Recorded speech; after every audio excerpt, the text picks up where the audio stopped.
আলহামদুলিল্লাহ রাব্বিল আলামিন একবার কমপক্ষে, মানে প্রথমে আল্লাহর প্রশংসা করবেন, তারপর একবার দরুদ পড়বেন আল্লাহুম্মা সাল্লি আলা মুহাম্মাদ ওয়া সাল্লিম, তারপর হাত তুলে দোয়া শুরু করবেন।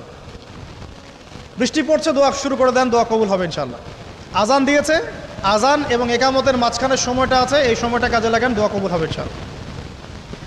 নামাজে দাঁড়িয়েছেন, সেজদায় গিয়েছেন, সেজদায় দোয়া করেন, দোয়া কবুল হবে ইনশাআল্লাহ।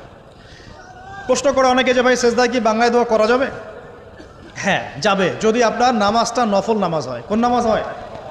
ফরজ নামাজে করবেন না, নফল নামাজে করতে পারেন ইনশাআল্লাহ।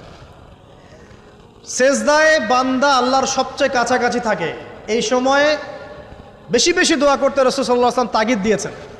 দোয়া করলে ডাইরেক্ট কবুল হবে ইনশাআল্লাহ। পিতা মাতার খেদমত করে দোয়া করেন, দোয়া কবুল হবে ইনশাআল্লাহ। এখন তো পিতা মাতার খেদমত মানুষ করতে চায় না। এটা সেই যুগ যে যুগে পিতা মাতার সাথে দাস দাসীর মতো আচরণ করা হয়।